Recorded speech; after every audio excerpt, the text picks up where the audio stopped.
221, une autre vision de la télé. Alors, donc, par rapport à l'atelier d'aujourd'hui, quelle gouvernance pour une pêche artisanale durable au Sénégal? J'ai parlé de... Au Sénégal, on a pratiquement des instruments qui nous permettent, ou bien qui nous permettraient d'avoir une meilleure gouvernance, en tout cas des pêches au Sénégal, surtout artisanale. Il y a le Code de la pêche, le Conseil consultatif maritime, la lettre de politique sectorielle et tant d'autres instruments qui devaient nous permettre d'avoir une bonne participation de la gestion des pêches au Sénégal. Hélas, le comité consultatif maritime ne fonctionne pas.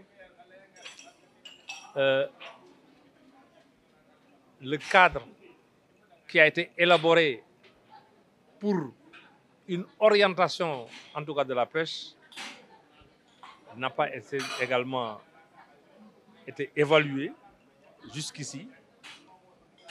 C'est la lettre de politique sectorielle. Mon prédécesseur, ami du CONIPAS, a parlé des statistiques. On ne peut pas parler de gouvernance des pêches sans pour autant avoir des statistiques fiables. Et pour avoir des statistiques fiables, il faut qu'il y ait une bonne recherche et surtout une recherche participative. Malheureusement, ce n'est pas le cas au Sénégal. Et j'ai dit tantôt que pour encore parler de gouvernance, sans pour autant parler de transparence, c'est des difficultés. La transparence, elle est absolument nécessaire pour une bonne gouvernance des pêches. Et il me semble que dans notre pays, la transparence, c'est un privilège. Et à mon humble avis, la transparence, c'est un droit. Et aujourd'hui, si nous nous référons à notre constitution, qui dit que les ressources halieutiques appartiennent au peuple, donc le peuple doit savoir à travers la transparence. Et la première règle de transparence, c'est l'accès à l'information. Alors, il y a une crise de participation, il y a une crise des données, comme le disent certains. Pourquoi? Parce que la recherche ne fonctionne pas, parce que depuis 2015, la recherche n'a fait aucune évaluation.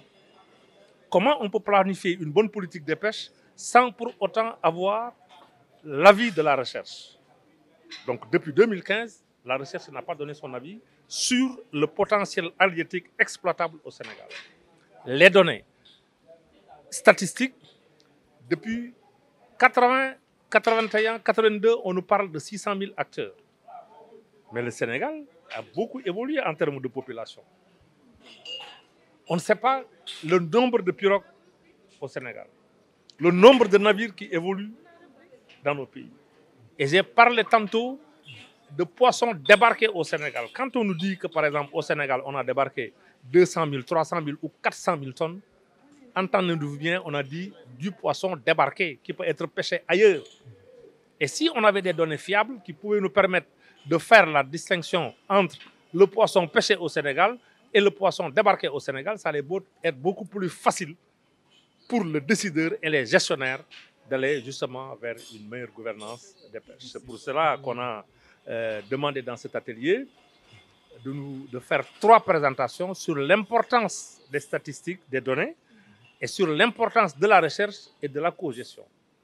Et pour la cogestion, il ne s'agit pas tout simplement de faire croire que la cogestion, c'est un transfert de responsabilité ou un partage de responsabilité ou de pouvoir. Donc il y a des éléments qui doivent accompagner justement cette cogestion-là. C'est pour cela que j'ai demandé, est-ce que réellement il y a la cogestion au Sénégal? Et que quand on parle de cogestion, on parle de plan d'aménagement. Et à ma connaissance, le seul plan d'aménagement que je connais au Sénégal, c'est le plan d'aménagement de la crevette profonde. Et on ne peut pas parler de cogestion. Avant de parler de cogestion, il faut d'abord qu'il y ait des plans d'aménagement.